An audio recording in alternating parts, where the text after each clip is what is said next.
In this first video, I'm going to talk about what exactly a DSLR is and some of the benefits and what makes them so awesome. So essentially, it's the same as a single lens reflex camera, SLR, but now they've added the digital sensor at the back.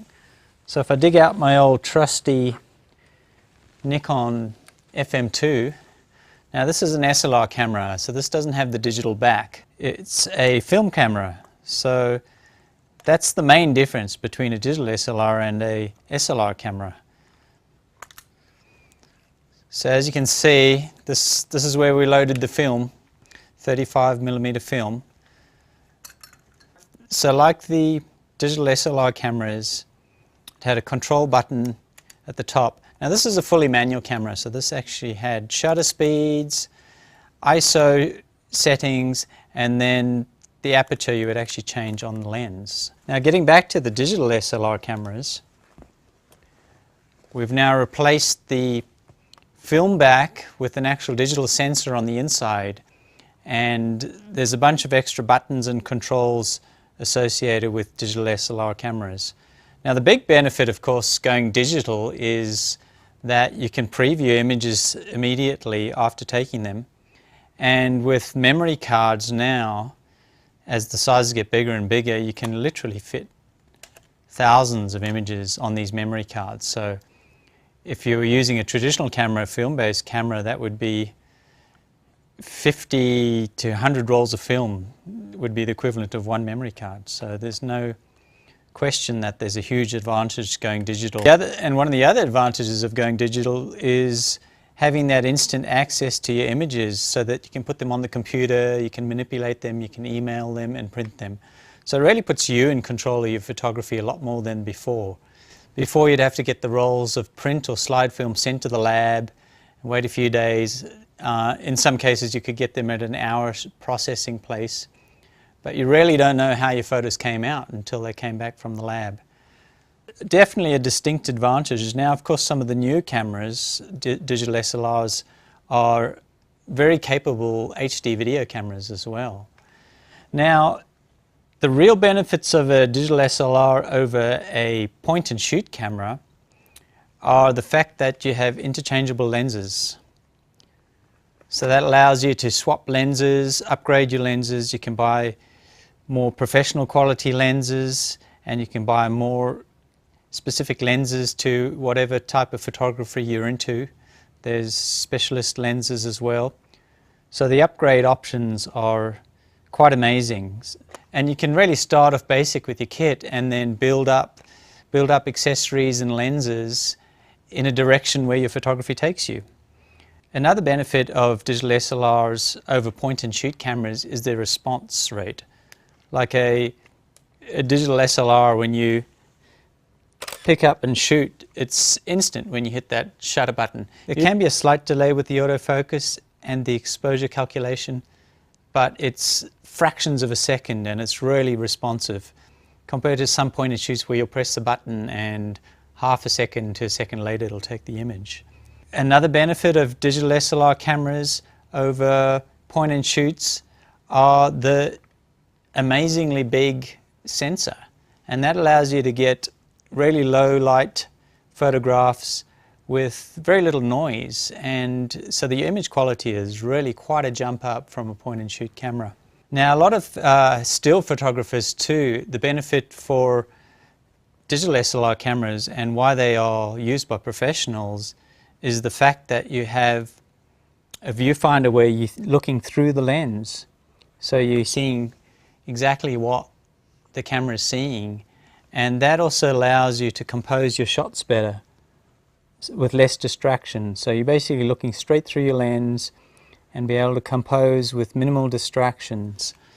And that's why they're favored by professional photographers as well. So we're looking at interchangeable lenses, amazing sensor, the fact that you're actually looking through the lens, and their response rate is great.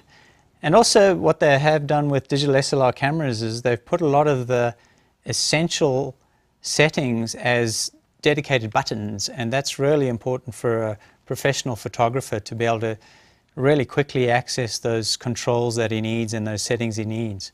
So quite often a professional photographer will be just glued to the viewfinder, taking the photographs and just hitting the appropriate button and changing the settings without even moving his eye from the viewfinder. So that makes taking photos in a professional environment a lot more efficient and quick. So in connection with these extra buttons allowing you to change modes quickly are the fact that there are so many manual controls. You pretty much have access to all the different settings manually so that you can fine-tune your photos to exactly how you want once you know what those settings and principles are. And finally, some of the new digital SLR cameras have HD video. Now, point-and-shoot cameras, a lot of them have video functions as well, and some of them even HD video. But you can't really compare the quality because of the large sensor size on the digital SLRs. The image quality is really approaching more like a film look, so certainly a lot better quality than most point-and-shoot cameras. So that pretty much wraps up the major benefits over point-and-shoot cameras. Now let's just take a quick tour of the digital SLR camera and the major components. First of all, we have the body and the lens. So those are the two major components that come with your camera. I'll first go through the major features you have on the body. So the key to a digital SLR camera is the mirror and the prism system, which leads to the viewfinder on the back. So that allows you to view directly through the lens and be able to zoom and focus and see exactly what the sensor will be seeing. Then you have the on-off switch. This varies for different models. Sometimes it's up next to the controller on the left or the right. You have the all-important shutter release button. You have other buttons associated with menus and different settings. I'm just giving you a broad overview because I'm going to go into details on particular buttons and settings in the appropriate sections. You have controllers. You have your main control knob, which sets which shooting mode you're in, and usually another kind of controller or directional joystick or joypad where you can choose menu settings and scroll through your images. And a big feature on the back of the DSLRs is the large LCD display, which allows you to display your images on the card, as well as on the newer models you actually have live view, so you can switch to live view and the mirror at the front pops up and it'll actually show you a live preview of the photograph that you're going to take. So it's an actual view of what the sensor's going to record. And that also occurs in the HD video mode. So on the newer models that have HD video, when you're recording video, the mirror is up and you effectively in live view mode, but recording your videos. And with each DSLR you have a battery compartment which houses the battery, and you'll get a charger that comes with your DSLR as well for recharging these batteries. Also worth having a spare, but I'll go more into that in the DSLR Essentials video. And a memory card, which is one of the main features of digital cameras in general. So in this case I have a compact flash card, and a lot of the semi-professional and beginner level models will have SD cards, which are a lot smaller, but they come with similar capacities as the compact flash cards. While we're on the topic of memory cards, I need to bring up an important point. A lot of DSLR cameras have an option in the menu which is to enable you to shoot photographs without a memory card. So you can have no memory card in the camera and be able to take photographs. It's quite often switched on by default too when you get the camera.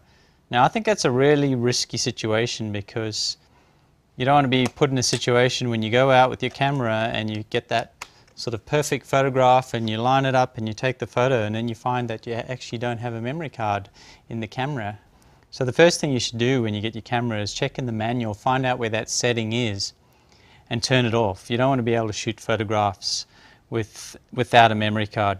You're better off trying to take the photograph and having the camera actually warn you, say, sorry, you can't take the photo because there's no memory card. Actually, I remember when I was in Hawaii as a professional wedding photographer, I heard the story about a wedding photographer, who, this was actually in film days, but it's a similar principle. He started shooting this wedding and took a bunch of photographs at crucial moments during the ceremony, and found out afterwards that he hadn't loaded a roll of film in the camera. So that's effectively what would happen if you didn't put a memory card in and you were shooting away. And yeah, it ended up being a total disaster. He had to fly all the people in, because it was actually a destination wedding, and he had to fly all the guests into Hawaii and pay for the entire ceremony again, all due to this little error of not putting a little canister of film in the camera, which turned out to be a big problem. So I would recommend turning that setting off, because you don't want to be put in that same position where you have some crucial photographs that you need to take and find out afterwards that you didn't actually have memory card in. Because if you have that shooting without memory card, you'll be shooting away and it won't warn you. You'll just find out later when you hit the playback button that there's actually no images in your camera because there's actually no memory card. So that's a very important point. And now going on to underneath the camera, and aside from the battery compartment, there's not a lot of features underneath the camera, usually just the tripod mount for attaching your camera to a tripod. And on the top of the camera, we've already mentioned that there's a bunch of buttons, as well as some cameras will have the additional LCD. And the very top we have a hot shoe. In some models we may have a pop-up flash. This particular model, which is the Canon 5D Mark I, there is no pop-up flash, but it has the hot shoe to allow you to attach an external flash. Now on the front of the DSLR body you'll have a lens release button, and that's what allows you to release the lens when it's attached. And down here I have another little button, and that's depth of field preview. So now we'll take a tour of the next major component of your DSLR camera, which is the lens. Now with the lens we have the focusing ring, which is found on all cameras, and there'll be a button to either have autofocus or manual focus. You can also buy lenses that are manual only and won't have that auto focus option. A lot of lenses will have a readout too, so when you're focusing you'll actually see the distance, focus distance value in that little readout. So that can be useful too for if you kind of pre-focusing, knowing that your subject's going to pass within a certain distance. You can set it on the focus ring for that distance. And on this particular lens, which is a zoom lens, we have the zoom ring, which in this case takes us from 16mm to 35mm. And on the front we'll have, there'll be an option for mounting a lens hood, which I have in this case. So all lenses have this attachment for lens hoods, and on the very front there'll be a thread for attaching filters, and those filters will be filters of a certain size. So in this case we have a 77mm lens filter diameter. So when you're buying filters to fit your lenses, you just make sure that you're getting the correct size diameter for your particular lens. And so that's pretty much it for the lens. And as I mentioned, you have a lens release, so that's how you take the lenses off. You press the lens release and you rotate it and the lens comes off. And when you put your lenses on the camera you need to line up some features. Now on this particular Canon, this is a Canon EF lens on this Canon body, so in this case we line up the red dots. So the red dot on the lens with the red dot on the body, and that makes connection, and then we rotate it and it clicks into place. Now that'll vary depending on your model camera. And with EFS lenses, which are lenses that are made specifically for crop factor DSLR cameras, you'll line up white dots rather than red dots. There's actually a couple more things you may find on a lens depending on the lens, so I'm going to put on a larger lens here to show you what I'm talking about. This is a 70-200 professional series Canon lens, a f2.8 lens. Don't worry so much about the values right now. I'm going to go into what f2.8 means and the zoom 70-200 and all those kind of details later, so don't worry about those right now. Now with this lens, it's actually an image stabilizing lens. So here we do have some extra settings, like we have the stabilizer, we have the option to switch the stabilizer on and off, and there's 2 different stabilizing modes as well. And also on this lens, which you'll find on a lot of the larger zooms and telephoto lenses, is a tripod mount. What happens is when you have such a large lens on the camera, it really becomes quite front heavy. So it makes more sense to place the lens directly on the tripod. It has a better balance that way. So especially with the really long lenses, it makes quite a lot of difference when you have such a heavy piece of lens in the front. And in fact, if you have the tripod mount on the camera with a really heavy lens on the front, that's going to start causing stress to the mount as well. So that's another reason why they put that on the heavier lenses. So that pretty much sums it up. We have the camera and the lens, the battery and the memory card, and you're ready to go. You're ready to go shoot. And all other accessories are in addition to that. So this is enough to get going and to start taking photographs straight away. So in the next video, I'm going to talk about the essentials that you need in your DSLR kit. And some of that will overlap what we've just mentioned here. There's certain things that you definitely need to be able to go out and take photographs. And there are some other accessories which I consider essentials, especially if you're going to take more creative photographs and explore your photography to a greater degree. So I'll go into those in the next video as well. So thank you for listening.